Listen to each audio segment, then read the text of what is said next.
Hello, this is Patrick Barnard in Montreal. It is February 16, 2026. This is the 33rd International Press Review, and this is an update of the previous press review, which was about the Jeffrey Epstein case. This update is titled Jeffrey Epstein's Web. One of the people who has written about Jeffrey Epstein, Barry Levine, has likened him to a spider.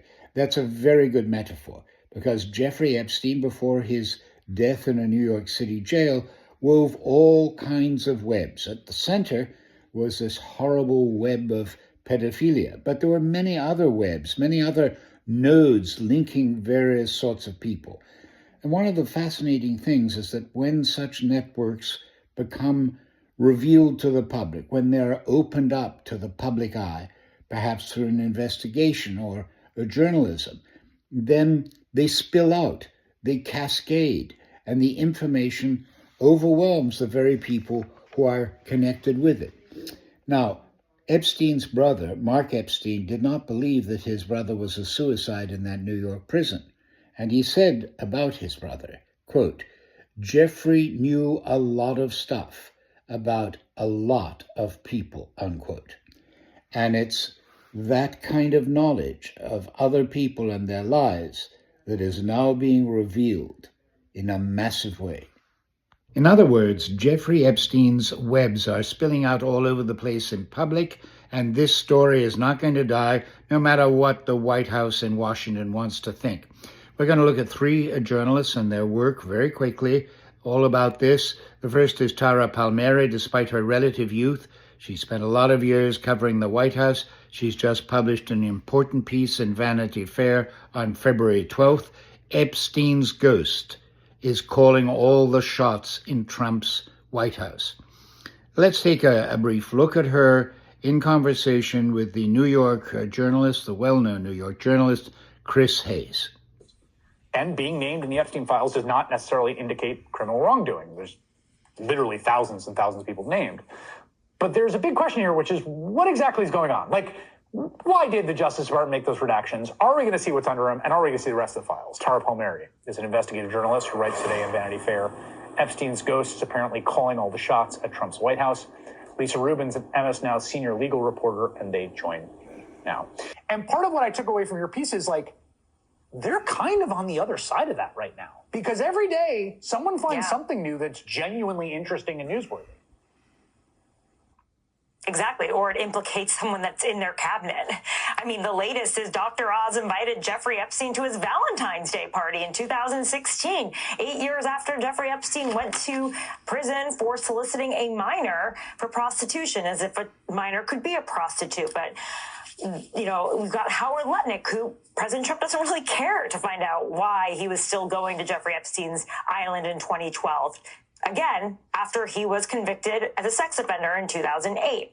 Every single day, we start to see a more clear picture of Jeffrey Epstein's world and the web and how it collides with President Trump. But as we know, we could know even more if it wasn't all redacted. The opening paragraph in Tara Palmieri's Vanity Fair story is, I believe, important. When Donald Trump is asked about Jeffrey Epstein, his answers reveal less than the noises he makes, the irritation, the discomfort, the barely contained rage. He bristles, he huffs, he snaps. You can feel it, the incredulity boiling into ire as the president confronts the expectation that he must answer for a pedophile. Lisa Rubin, the lawyer you have seen here with Chris Hayes and Tara Palmieri, posted a very interesting comment on MS Now on social media. And here she is with her view. The Epstein Files has powerful people facing accountability, but not inside the Trump administration, at least not yet. It's been 2 weeks since the Justice Department dropped roughly 3 million pages of Epstein files, and the fallout keeps growing around the globe. In Norway yesterday, the former prime minister was charged with, quote, gross corruption, end quote, in connection with his ties to Epstein. Investigators looking into whether he took gifts and loans in connection with his position. In India, the oil minister is under fire for his meetings with Epstein. And of course, just across the pond, British police are weighing whether to formally investigate the Andrew, formerly known as Prince, for sharing confidential trade information with Epstein. All of those mentioned, though under fire, have denied wrongdoing, and inclusion in the Epstein files alone is not an indication of wrongdoing. But here in America, there's been fallout for those in business. The top lawyer of Goldman Sachs and Obama's longest-serving White House counsel, Kathy Rumler, announced last night that she's resigning over her Epstein ties and her unofficial legal counsel to Epstein, but she's not leaving the bank until this summer. And the chairman of Paul Weiss, a big deal law firm, has lost that position, but not his partnership, for also giving Epstein legal advice behind the scenes. But they've still lost their roles and likely serious income. And meanwhile, in Trump world, there's been little blowback. Not for Dr. Oz, who invited Epstein to his 2016 Valentine's Day party. Not for RFK Jr., who went fossil hunting with Epstein and Maxwell in North Dakota, according to Maxwell, and not for Howard Lutnick, who publicly declared that he and his wife decided in 2005 never to set foot in Epstein's home again, only for the documents to show that they, their children, and some guests had lunch with Epstein on his infamous island at Christmas time 2012. Again, all of those folks have denied wrongdoing.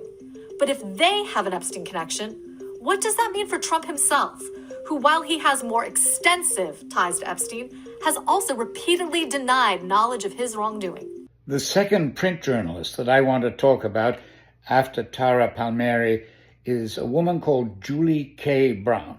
She's the Miami Herald reporter who broke open the Epstein case in 2018. And it's her reporting that led to much that has followed. This recent story in the Miami Herald by Brown is entitled, "Trump Told Palm Beach Police Chief Everyone Knew About Epstein. Maxwell Was Evil." For the record, I would like to read a few paragraphs from the beginning of Julie K. Brown's recent Herald story. President Donald Trump has repeatedly maintained that he had no knowledge of Jeffrey Epstein's sex crimes. But in July 2006, just as Jeffrey Epstein's criminal sex charge became public, Trump called then Palm Beach Police Chief Michael Reiter to tell him that Epstein's activities with teenage girls were well known in both New York and Palm Beach. "Thank goodness you're stopping him. Everyone has known he's been doing this," Trump told Reiter, according to a 2019 FBI interview with Reiter contained in the Justice Department's Epstein case files. Reiter told FBI agents that Trump revealed that Epstein's associate, Maxwell, was Epstein's operative, quote unquote, and that Trump said, quote, "She is evil and to focus on her," unquote, according to the report. Trump told Reiter that he was around Epstein once when teenagers were present and Trump got the hell out of there, the report said.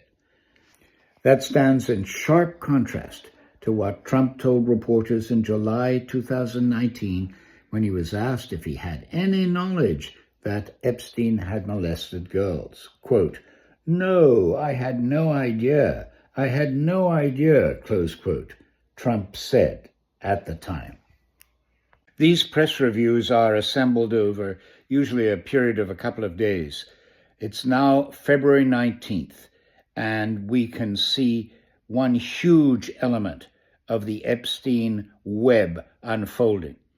Today, this morning, Andrew Mountbatten Windsor was arrested for questioning by the British police, and it has to do with him giving information to Jeffrey Epstein. Here's the way it sounded on BBC World News today. Live from Buckingham Palace, this is BBC News. Andrew Mountbatten Windsor is arrested on suspicion of misconduct in public office. Police are carrying out searches at addresses in Berkshire and Norfolk, as well as at the Royal Lodge in Windsor Great Park. King Charles says he's learned with the deepest concern of Andrew's arrest, adding, "The law must take its course." Jeffrey Epstein traded in money, information, and the satisfaction of illicit desires. As an associate of his said, Epstein had a supernatural ability to know what other people wanted, and he traded that. He manipulated that.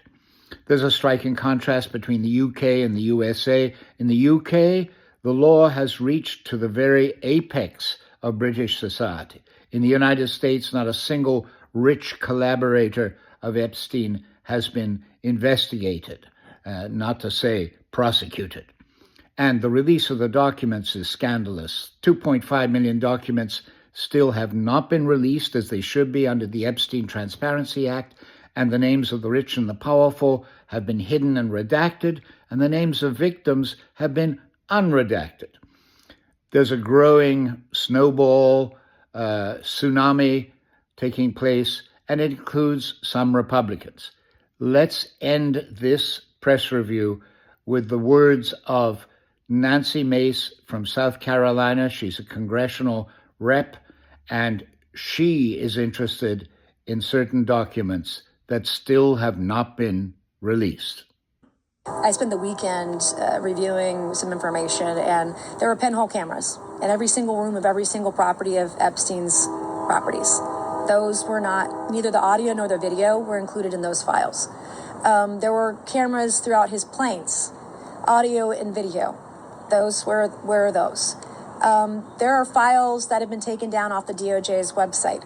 One of them is actually highly embarrassing to me, because it was just somebody, right after I announced my run for governor, put something out there about me and Ron DeSantis from, 20 years ago, which I didn't even know Ron DeSantis was a person back then, but they should disclose that.